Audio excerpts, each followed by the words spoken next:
13장입니다.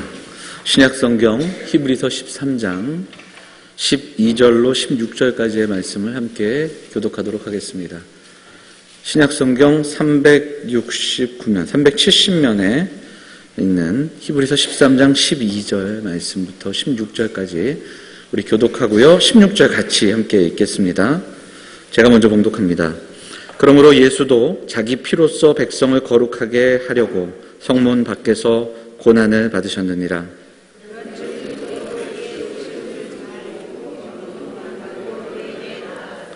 우리가 여기에는 영구한 도성이 없으므로 장차 올 것을 찾나니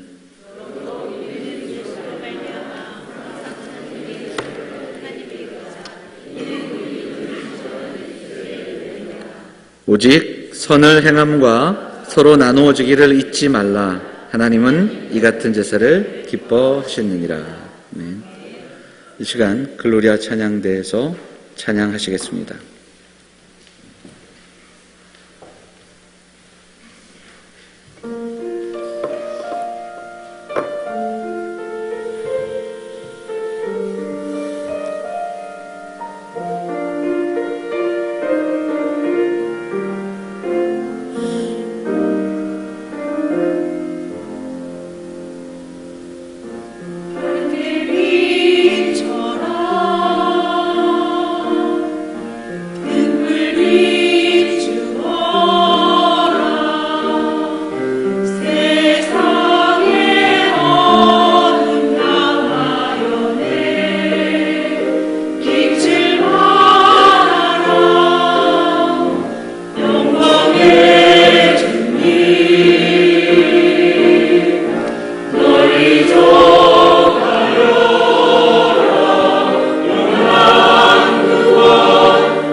아멘.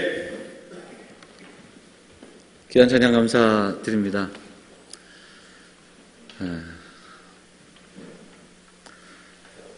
할렐루야. 힘든 일들이 많으십니까? 예? 이 찬양 들으시고 이렇게 아멘이 저절로 나오지 않으세요? 네.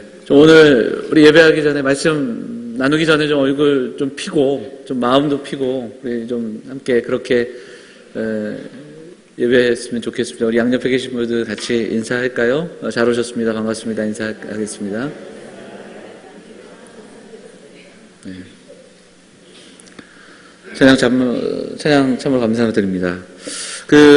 지난주 우리 부활절 오후에 칸타타가 있었습니다. 참석하신 분들은 다 보셨을 테고, 참석 못하신 분들에게 참 아쉽다, 안타깝다라는 말씀 드리면서 인터넷에 보면 칸타타가 여러 군데 있어요. 막 올려주신 게 있으니까 찾아보시고 또 궁금하신 분들은 또 저희한테 문의하시면 저희가 볼 수 있도록 안내하겠습니다. 정말 우리 모든 성도가 함께 좀 보지 못하는 게 안타까운데 저는 지난 한 주 동안 여러 번 돌려보고 했습니다. 지난주 말씀드린 것처럼 부활이 우리가 내세적으로, 그러니까 우리가 나중에 우리에게도 주어질 영광으로만 믿는 것이 아니라, 그 약속으로만 믿는 것이 아니라 그 부활의 사람들이기에 오늘을 그 부활을 증거하며 증인으로 살아가는 사람들이 되자고 지난주에도 말씀을 드렸습니다. 오늘 히브리서 말씀을 통해서도 그 이야기를 조금 더 나누고 우리가 부활을 살아내는 것이 무엇인지를 함께 좀 묵상해 보았으면 좋겠습니다. 그래서 오늘 본문의 말씀에 의지해서 영문 밖으로라는 제목으로 하나님 말씀을 나누도록 하겠습니다. 질문을 하나 한번 해보죠. 여러분이 요즘 성경을 어떻게 읽으십니까? 성경 어떻게 읽고 계세요? 꼭 이런 질문하면 시선을 피하고 고개를 숙이고 제가 성경 공부할 때도 꼭 질문을 하면 갑자기 머리가 일제히 다 이렇게 숙여지는, 어떻게 성경을 읽으십니까? 어떤 분들은 큐티를 하실 것이고 또 어떤 분들은 우리가 연초에 나눠드린 성경 읽기표, 그리고 지금 계속해서 나가고 있는 성경 문제 따라서 읽으시는 분도 계실 것이고, 또 생각날 때마다 그때그때 그냥 꺼내서 읽는 분도 계실 것이고, 또 저랑 이렇게 주일날 만나서 잠깐만 읽는 분들도 계실 것이고, 여러 분들이 계실 겁니다. 성경을 읽으실 때 여러 가지 그 방법이 있겠지만 제가 이제 권면하는 것은 통독입니다. 그러니까 다른 방법들도 필요한데 제가 성경을 한 권씩 읽는 게 굉장히 중요하다, 제가 여러 번 말씀을 드렸습니다. 그게 무슨 뜻이냐면 66권으로 되어 있는 성경이기에 성경을 좀 한 권씩, 우리가 오늘 히브리서를 읽었으니까 히브리서 같은 경우 한 번 시작하면 끝까지 읽는 게 굉장히 중요합니다. 그러니까 우리가 처음에 익숙하지 않으니까 성경을 보면 한 장짜리도 있고요, 그리고 한 2장, 3장, 4장짜리도 있습니다. 이런 게 굉장히 생각보다 많습니다. 이런 거 찾으셔서 이런 걸 한 번에 읽어 내려가는 훈련들이 우리에게 필요하다는 이야기를 제가 말씀을 드렸습니다. 왜냐하면 성경에 장과 절이 있지만 성경의 저자들이 처음에 성경을 쓸 때 그 장과 절을 구분하면서 쓴 게 아닙니다.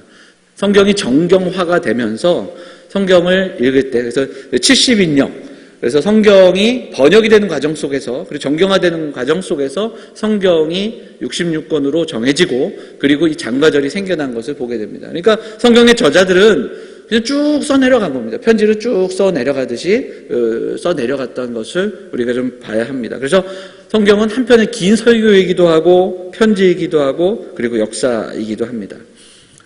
그래서 그 중에서도 이 신약 성경의 서신서는 이렇게 한 번에 쭉 읽어 내려가면서 그 서신서의 배경과 그리고 그렇게 쓸 수밖에 없었던 상황들, 그러면 이 편지이기 때문에 이 편지를 누가 받는가, 그리고 왜 썼는가, 편지를 썼을 때는 어떤 상황이었는가, 이런 것이 좀 우리가 알면서 읽어 내려가면 이 구절이 이런 것이구나, 이렇게 깨닫는 은혜가 더 있다라는 것, 더 풍성하게 이해할 수 있다라는 겁니다.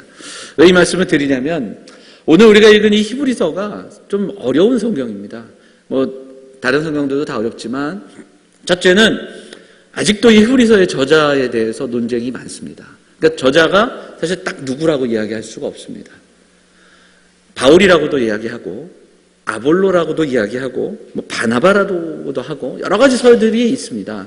그래서 각자 신학자들이 가지고 있는 주장들을 가지고 있지만 결정되지는 못합니다.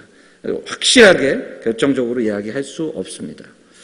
그럼에도 불구하고 이 히브리서를 해석할 수 있는 것은 저자가 누구인지 모르지만 이 히브리서 편지를 받았던 사람들, 독자들의 상황을 통해서 그들이 어떤 상황이었을까를 좀 살펴보면 고난과 박해와 어려움이 있었을 것이다. 그리고 그들을 향한 위로의 말씀일 것이다 라는 전제를 가지고 이 히브리서를 해석해 나갑니다. 또 하나, 히브리서 가지고 있는 제목처럼, 그리고 히브리서를 읽어보면 우리가 읽게 되는 그 내용들의 내용을 살펴보면 제사, 그리고 대제사장, 그리고 여러 가지 그 구약의 율법과 관련된 이야기들을 통해서 그 내용을 익히 아는, 그러니까 구약을 잘 아는 사람들에게 설명하고 있는, 다시 한번 구약의 이야기들을 재해석해주고 있는 내용이라는 것을 우리는 쉽게 이해할 수 있습니다. 그래서 많은 사람들이 이 히브리서의 배경은 성전 중심이었던 유대교, 그러니까 그 유대교에 있다가 예수 그리스도를 믿고 신앙생활을 하던 사람들이 다시 유대교로 돌아가려고 했던 움직임들이 있던 때에 쓰여진 편지다. 이런 내용들로 우리에게 그 배경을 이야기합니다. 자, 조금 더 살펴보면 우리 히브리서 5장을 한 번만 볼까요? 앞으로 조금만 가도록 하겠습니다. 히브리서 5장 12절입니다. 같이 읽어보겠습니다. 12절 같이 읽어볼까요? 시작! 때가 오래되었으므로 너희가 마땅히 선생이 되었을 터인데 너희가 다시 하나님의 말씀의 초보에 대하여 누구에게서 가르침을 받아야 할 처지이니 단단한 음식은 못 먹고 젖이나 먹어야 할 자가 되었도다. 이렇게 되어 있습니다.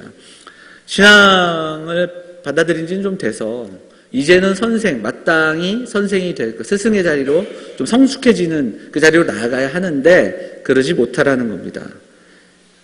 그 단단한 음식은 못 먹는다. 이런 표현도 우리에게 들려줍니다. 그리스도의 도에 초보에 머물러 있다. 이 배경은 구약을 쭉 설명합니다. 히브리서 기자가 아브라함 이야기하고 구약의 이야기를 하는데 못 알아듣는 겁니다. 사람들이 도대체 알아듣지 못하는 겁니다. 예를 들자면 멜기세덱에 대해서 딱 이야기를 하는데 하나님께서 친히 세우신 대제사장 이런 이야기를 하는데 못 알아들으니까 답답한 겁니다. 그러면서 왜 하나님 말씀에 대한 이해가 왜 이렇게 없냐고 그렇게 이야기하면서 권면하는 그런 내용입니다. 그렇기 때문에 이 말씀은 하나님의 백성, 하나님의 교회에서 이제는 마땅히 선생이 될 만한 그 자리에 있어야 될 사람들이 갖고 있는 영적 이해력이 없다. 어린아이의 수준임을 보면서 그들에게 구약 성경을 다시 한번 해석해주고 설명해주는 이야기인 것을 보게 되죠. 또 히브리서의 독자들의 그 상황 속에서 고난과 박해가 있었다고 말씀드렸습니다. 그런데 너무 힘드니까 너무 어렵고 예기치 못하는 상황 속에서 박해를 받고 또 고난을 받으니까 이들이 이 고난을 피하기 위해서 다시 안정된 삶으로 돌아가고자 하는 겁니다. 그냥 예전의 삶, 별로 다른 것 같지 않은데 유대교나 지금 우리가 추구하는 것이나 다르지 않다. 그러면 다시 돌아가자. 그들한테 욕먹고 핍박받지 말고 돌아가자는 겁니다. 고대 사회는 대부분이 종교 중심의 사회였습니다. 그러다 보니까 조상 대대로 믿어왔던 종교에서 벗어나서 전통을 버리고 다른 종교를 믿는다는 건 굉장히 쉽지 않은 일이었습니다.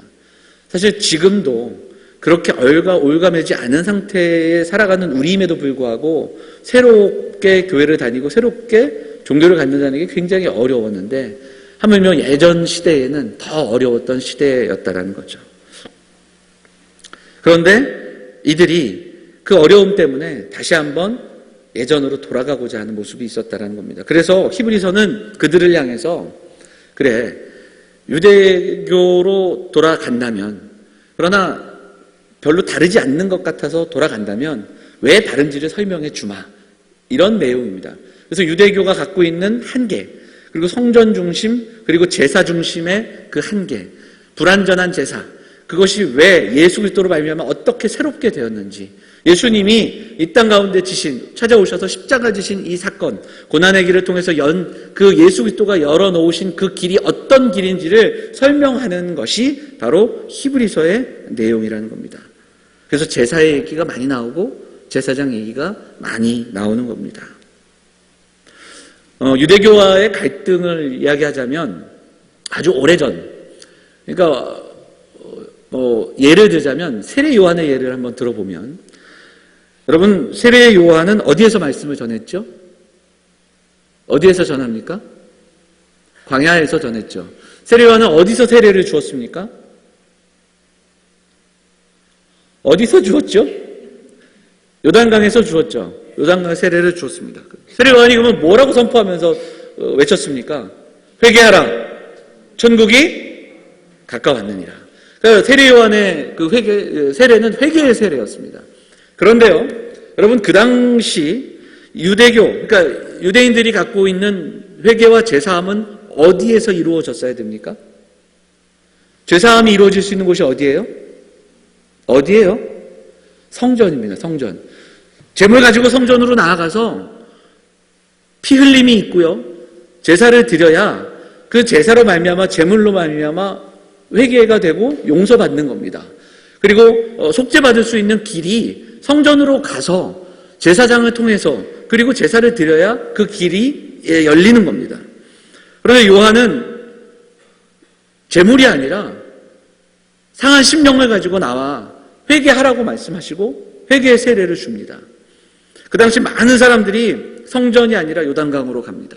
가난한 사람들, 그리고 성전에 있는 많은 제사장들의 불의와, 그리고 제가 예전에도 설명했지만 성전세를 받고 성전에서 부정을 행하고, 그리고 제물을 팔고, 이런 그 모든 상황들 속에서 살아가던 백성들이 이제는 부정과 부패에 눌리고 분노한 사람들이, 성전에서 행해지는 그 매매와 불법, 억눌림에 눌린 사람들이 세례 요한에게 나아가 요단강에서 세례를 받습니다. 그래서 세례 요한이 미움을 받는 겁니다. 제사장들과 그리고 지도층은 세례 요한을 싫어했습니다. 그리고 헤롯을 앞장세워 세례 요한을 죽이게 되는 그 내용들이 보여지게 되는 겁니다. 이것은 세례 요한의 세례를 인정해 주신 예수 그리스도, 그리고 그 예수 그리스도로 이어지는 사역 속에서도 동일하게 반복이 됩니다. 성전을 정화시키시고, 그리고 예수님께서 사역하시는 이 모든 것이 그 당시 보여줬던 전통적인 그 교회의 모습과는 다른, 전통적인 유대교에서 벗어나는 모습이 있었기에 그들은 죽이려고 하고, 그리고 미워했던 겁니다. 유대교에 있어서 성전은 참 중요한 곳이었습니다. 희생제사가 이루어지고, 또한 성전을 중심으로 형성된 공동체이기 때문에 그렇습니다. 이런 배경을 가지기 때문에 성도들이 유대교 지도자들로 또 박해를 받고 어려움을 겪게 되면 다시 돌아가고 싶었던 겁니다. 그리고 제사의식이 없고, 그리고 예전에 행했던 그 유대교의 어떤 행위들이, 그리고 율법이 얽매임이 없는 그 교회가 아니라 예전으로 돌아가고 싶은 그 움직임들이 있었던 것을 보게 됩니다. 그래서 히브리서는 권면합니다. 반복적인 내용이 이렇습니다. 히브리서의 반복적인 내용은, 첫째는 그리스도 안에서 새로운 언약의 시대가 시작됨을 선포합니다. 그래서 해마다 드리는 제사가 필요 없고, 단번에 이 제사를 이루신 예수 그리스도로 말미암아 그 예수 그리스도의 보혈의 공로를 의지하여 은혜 보좌 앞으로 나아갈 수 있다. 이 이야기를 우리에게 들려줍니다. 예수의 희생제사는 완전하다. 그 이야기를 우리에게 들려주는 겁니다. 둘째는 지금 올 것과 장차 올 것을 대조하면서, 지상은 불완전하기 때문에, 잠정적이기 때문에 순례자의 삶을 살아가고 나그네의 삶을 살아가는 자들이 영구한 도성을 바라봐야 한다. 이 이야기를 우리에게 들려줍니다. 그래서 영구한 도성, 이것이 좀 반복되는 내용으로 히브리서에서 설명되는 것을 보게 되죠. 그리고 이제 오늘 본문 말씀처럼 히브리서 기자는 마지막 장에서 예수 그리스도의 고난의 길을 다시 한번 이야기하면서, 예수님이 성 안에서 십자가에 지신 것이 아니라 성 밖으로 나가셔서 십자가를 지셨다. 새 언약의 백성들이 하늘의 도성을 사모한다면 주님이 가신 그 길을 따라가야지 왜 예전의 성 안으로 들어가려고 하느냐, 이 이야기를 우리에게 들려주고 있다라는 겁니다. 영문 밖으로 나가신 주님을 바라보고 그 십자가 앞으로 나아가자, 그 이야기를 우리에게 들려주고 있다라는 겁니다. 여기서 이제 영문은 예루살렘 성 안과 밖을 대조하는 상징적인 단어입니다. 영문 안에는 성전이 있었고, 그리고 제사가 있었고, 제사장들이 있었습니다. 성전은 하나님의 임재가 있는 곳이고 예배하는 장소였고 속죄 제사가 이루어진 곳입니다. 그래서 이 영문 안은 유대교를 상징한다고도 우리가 설명할 수 있습니다. 반대로 영문 밖은 부정한 곳이었습니다. 대표적으로 레위기를 보면 나병이나 피부병이나 전염병 환자들이 격리된 곳이 바로 영문 밖이었고, 그리고 거룩한 예루살렘 그리고 성전에 다시 들어오려면 제사장에게 그리고 정결의식을 다 거친 다음에 들어올 수밖에 없었던 그 영문 밖은 부정한 곳이었습니다. 그런데 히브리서 기자가 이야기합니다. 우리도 그의 치욕을 짊어지고 영문 밖으로 나아가자. 예수께서 우리를 구원하신 그곳으로 나아가자. 우리를 거룩하게 하신 그곳으로 나아가자. 이렇게 이야기하고 있는 겁니다. 그냥 영문 밖이 아닙니다. 영문 밖으로 그 다음에 뭐라고 되어 있습니까? 그에게 나아가자 이렇게 되어 있습니다. 영문 밖으로 그에게, 그곳에 주님이 계시기에, 그곳에 우리 주님의 피가 흘려진 곳이 있기 때문에 절망이 소망으로 바뀌고 죽음이 생명으로 바뀌고 슬픔이 기쁨으로 바뀐 그곳으로, 그 주님 곁으로 우리도 나아가자 이렇게 말씀하고 있다는 겁니다. 그래서 이 히브리서와 히브리서 13장 말씀, 우리가 읽은 본문 앞뒤의 내용들 함께 우리가 묵상하게 되면 십자가 앞에서 받게 되는 새로운 변화를 우리가 묵상하게 됩니다. 첫째는 하나님의 속죄의 장소, 임재의 장소, 예배의 장소가 바뀌었다라는 사실입니다. 성소와 지성소의 휘장이 갈라지고, 그리고 더 이상 예루살렘 성전이 아니라 영과 진리로 예배하는 성령의 전으로 우리가 오히려 부름받았다라는 사실을 우리는 기억해야 합니다. 그래서 속죄의 장소, 임재의 장소, 예배의 장소가 바뀐 겁니다. 둘째는 제사를 집례하는 사람도 바뀌었습니다. 제사장, 특정한 제사장들을 통해서가 아니라 이제는 왕같은 제사장된 예수 그리스도를 믿는 사람들, 우리 모두가 제사장으로 예수 그리스도의 이름으로 예배하는 겁니다. 예수의 이름으로 예배할 수 있다는 겁니다. 셋째는 제사의 유형도 바뀌었습니다. 제물을 드려야 했고 동물을 죽여서 피 흘림을 있어야 했던 그 제사가 단번에 제사를 이루시고 완전한 제사를 이루신 예수 그리스도로 말미암아 우리가 제물을 바치고 피를 흘리고 그 피에 그 동물이, 우리의 그 제물이 우리의 죄를 대신하여 전가되는 것이 아니라 예수 그리스도께서 이루신 그 온전한 제사로 말미암아서 그 예수님 믿고 예수의 이름으로 우리가 그 은혜 보좌 앞으로 나아갈 수 있다고 성경이 말씀하고 있다는 겁니다. 제물도 제사장도 제단도 제사의식도 우리에게 필요하지 않다라는 겁니다. 오직 예수 그리스도 그분께 나아가면 되는 겁니다. 오직 예수 그리스도 십자가 앞으로 나아가면 된다라는 말씀을 우리에게 들려주고 있다는 겁니다. 그러면서 오늘 13장은 참된 제사까지도 우리에게 소개하고 예배에 대한 이야기를 합니다. 15절 우리 같이 한번 다시 읽어볼까요? 15절 읽겠습니다. 같이 읽겠습니다. 13장 15절 시작. 그러므로 우리는 예수로 말미암아 항상 찬송의 제사를 하나님께 드리자. 이는 그 이름을 증언하는 입술의 열매니라. 이렇게 이야기합니다. 그래서 우리가 드리는 참된 예배, 영적 예배는 무엇인가? 참된 제사는 찬미의 제사다. 예수로 말미암아 항상 찬송의 제사를 드리자. 그렇게 이야기합니다. 그리고 16절에는 오직 선을 행함과 나누어지기를 잊지 말라. 이렇게 이야기합니다. 선행의 제사를 드려라. 삶으로 제사를 드리라고 이야기합니다. 예수 그리스도로 말미암아 찬미의 제사를 드리고 예수 그리스도로 말미암아 변화된 삶의 거룩한 변화로 예배하는 자로 나아가자. 이렇게 말씀하고 있다는 겁니다. 사도 바울이 로마서 12장에서 이야기했던 것처럼 우리의 몸을 하나님의 기뻐하시는 거룩한 산 제사로 드리는 것과 같은 맥락의 선포이며, 일주일에 이렇게 모여 한 번 드리는 예배가 아니라 예배하고 또 돌아가 우리의 삶을 통해 그리고 우리 입술을 통해 날마다 예배하는 삶으로 살아가야 함. 담대하게 그렇게 예배자로 그리고 예배하는 삶으로 나아가야 한다는 것을 우리에게 선포하고 있다는 겁니다. 그렇습니다. 사랑하는 여러분, 고난주간 그리고 부활절을 보낸 이후 지난 한 주간 여러분 어떤 모습으로 살아오셨습니까? 한 주 동안 어떻게 사랑하면서 또 어떻게 묵상하면서 어떻게 부활의 증인으로 이 한 주를 보내셨습니까? 부활을 믿는 그 믿음의 삶을 어떻게 살아내셨습니까? 저는 오늘 말씀을 한 주 동안 묵상하면서 이 시대에 살아가는 우리도 예수 그리스도를 믿는다 하면서 영문 안에 머물러 있지는 않은지, 아니 다시 영문 안으로 들어가려고 하고 있는 그 모습은 아닌지 여러 가지로 묵상을 해보게 됩니다. 아니, 이 시대 교회가 성도들을 향해서 복을 외치고 그리고 성장을 외치며 성공을 외치지만 피 묻은 십자가의 복음을 지워진 채 안전하고 평안하고 행복하고 세상이 말하는 그저 착한 삶, 그 착한 삶만을 전하고 있지는 않은지 한 주간 돌아보게 됐습니다. 이 아침 사랑하는 성도들과 함께 우리의 믿음의 자리를 좀 돌아보면서 오늘 성도들에게 영문 밖으로 나아가자고 외치는 이브리서 기자의 이 이야기가 오늘 우리의 가슴에 다시 한번 새겨지기를 소망합니다. 그리고 우리도 이 말씀을 붙들고 함께 좀 기도할 수 있는 시간이 되었으면 좋겠습니다. 그런 이야기를 들을 때가 있습니다. 예전에는 참 잘 믿었는데, 예전에는 정말 뜨거웠는데,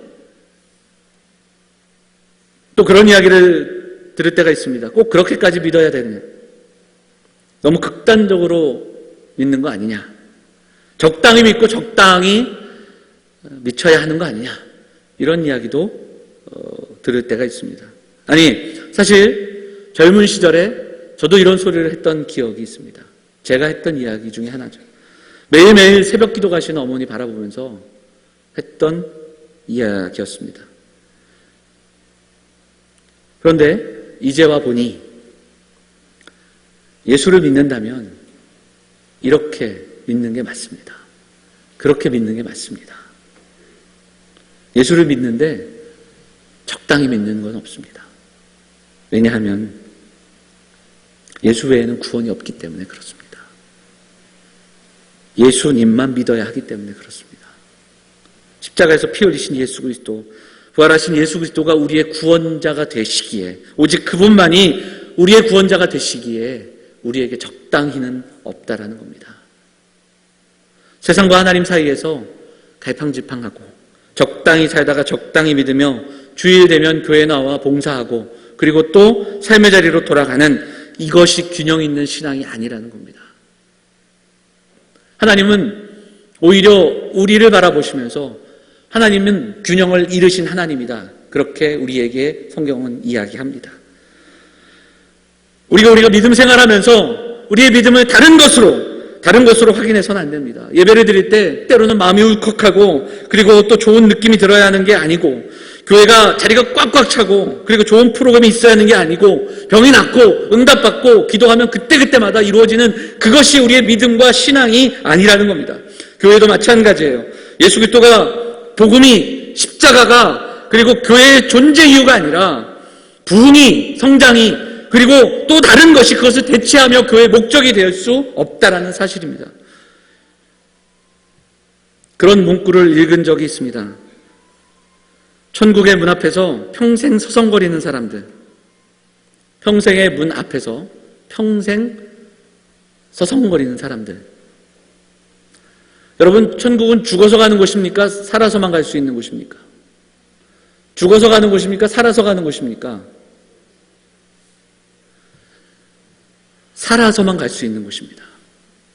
무슨 말씀입니까?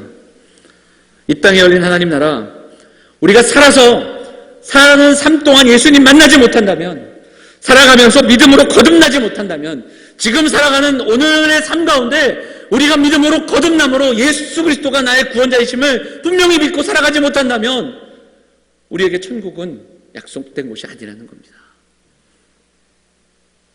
그저 우리가 믿는 그 믿음, 우리가 갖고 있는 그 확신이라는 그 확신만으로 그 천국을 갈 수 있는 것이 아니라는 겁니다.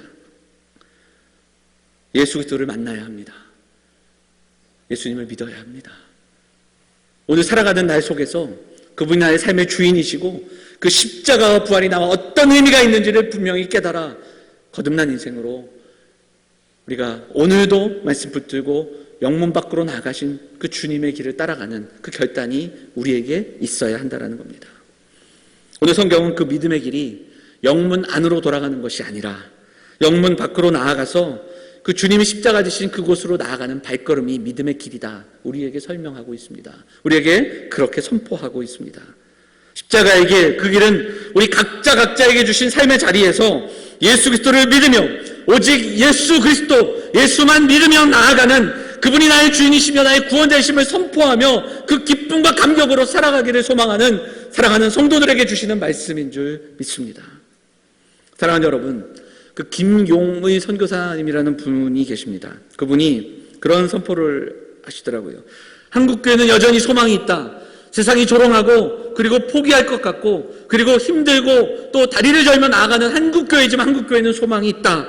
왜냐하면 우리를 예수 그리스도께서 핏값으로 사셨기 때문이다. 그래서 예수 핏값만큼만 살아가기를 결단한다면, 예수 핏값만큼만 살아가겠다고 결단하며 나아간다면 한국교회는 소망이 있다라고 그렇게 선포하는 이야기를 들었습니다. 그렇습니다. 우리에게 소망이 있습니다.